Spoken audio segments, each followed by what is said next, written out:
think we need to get started because I'm aware that lots of you have got things happening at home as well. Thank you so much for coming this evening. It's something that's really close to all of our hearts, I think. Whatever age your child is at, it's always in the media and lots of newspaper articles about online behaviour and the risks and dangers thereof. But we as a school have a responsibility to offer parents the opportunity to come and be informed in this way. But I think what I wanted to say was, after meeting Jonathan a couple of years ago as a parent, what I really wanted to do tonight was to, as a parent, speak to the rest of our community and say, you're going to hear about some really tricky situations that children have got themselves into, and some quite harrowing events that have taken place as a result of online behaviour. And what really spoke to me when Jonathan spoke at the gathering that I was at was, these are children just like our children, and they have parents just like us, parents who love them, who want to look after them and want to keep them safe. So I wanted to bring you here as parents tonight to join with us in keeping our community safe. And Jonathan is a very entertaining speaker on quite a difficult topic in some circumstances. And I know that you'll go away with some hints and tips today. At the end, if you have any questions, Jonathan said he's more than happy to answer any questions from the floor. And we are also videoing your presentation tonight. So if there's anything that you want to re-watch afterwards, then we'll be able to organise that for you too. So I'll hand over to Jonathan, who can introduce himself much better than I can. Thank you. Thanks. Good evening. Entertaining, that's no pressure on me then. An hour and a bit of entertainment. Well, I suppose it is really. I'm a parent, and I've spoken today from reception all the way to year 13. It's been brilliant. It's different, and I've learnt loads. My previous background is in the police in London, where I spent 30 years, about 18 years of which was on child safeguarding, and I spent the last 9-10 years in an undercover capacity, pretending to be that 12-year-old girl online, and I was sexually groomed for 8 years of my life, and then I also spent 3 years as an online sexual predator. That's a different presentation. However, it did get my interest. Obviously, now we're talking 23 years ago. I began things like Bebo, Netlog, MySpace, using MSN, and looking around. There's certainly some people here old enough to remember that, not just me. And of course, then into the stages of the Facebooks and the direct messaging service, which some of you are now using.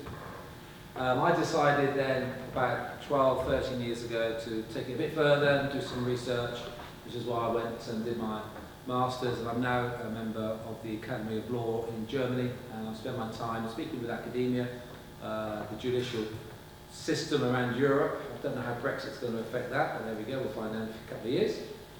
And certainly the last 5 years, I've spent probably 80% of my time now going to schools.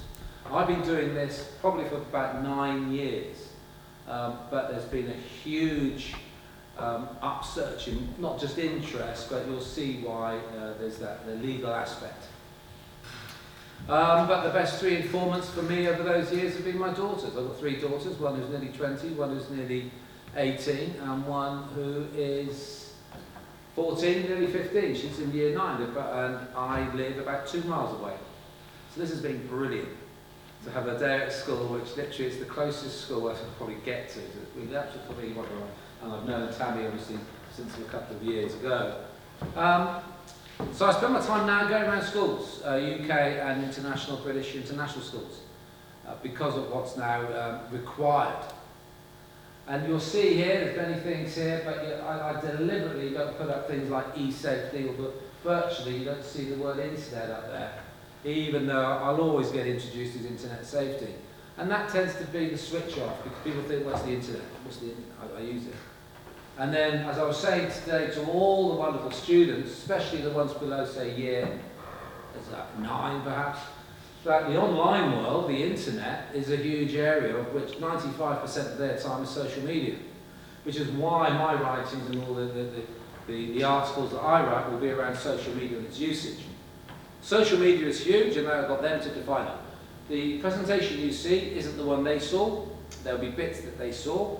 Certainly for reception to year 2, it was cartoon based, all around being kind online and not sharing personal information, keeping their secrets to you and themselves, and not talking to strangers in the online world.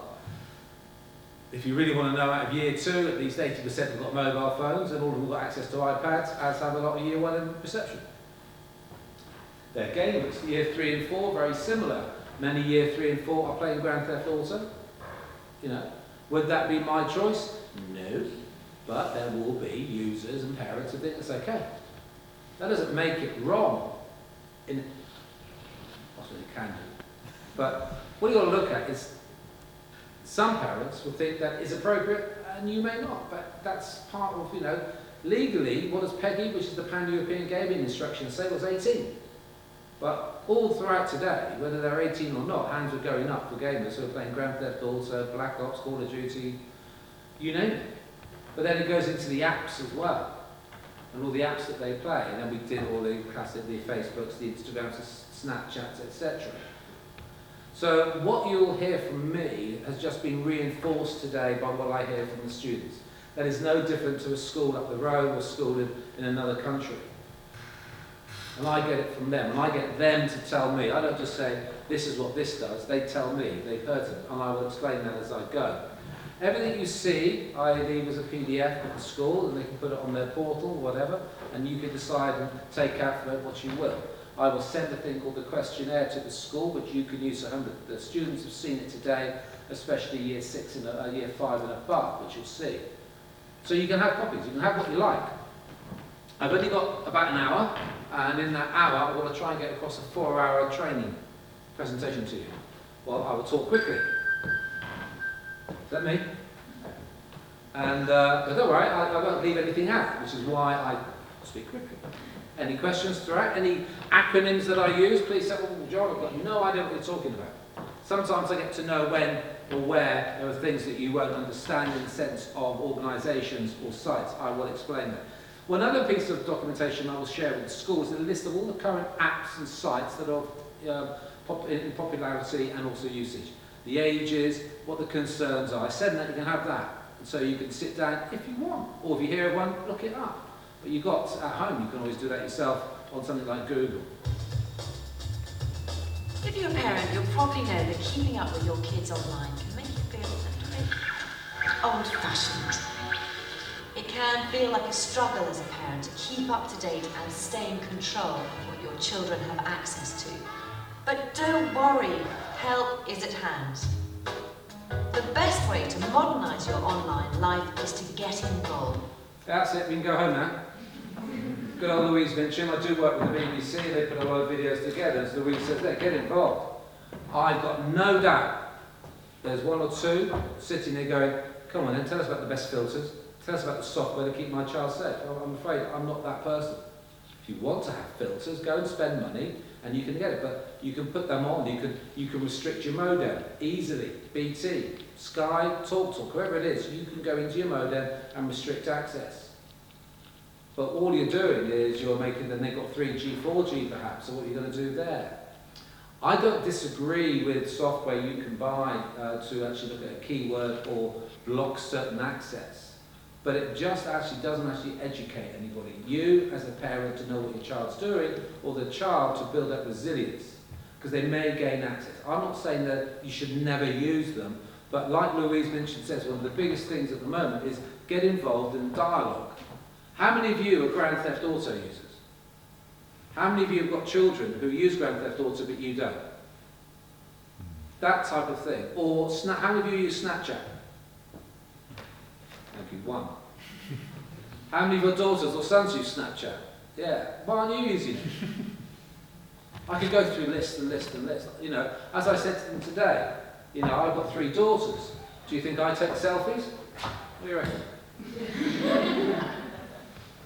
This is the thing, see, I don't.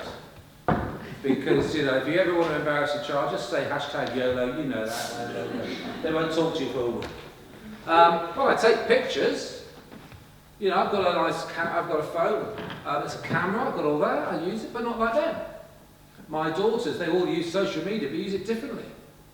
And I had the classic today, when I was talking to reception year 1 and year 2, and I went through the phones, iPad usage. When I got to 3 and 4 next, I told 3 and 4 that there were about 80% of year 2 who had phones. And the 3 and 4, years 3 and 4 said, they're too young for phones.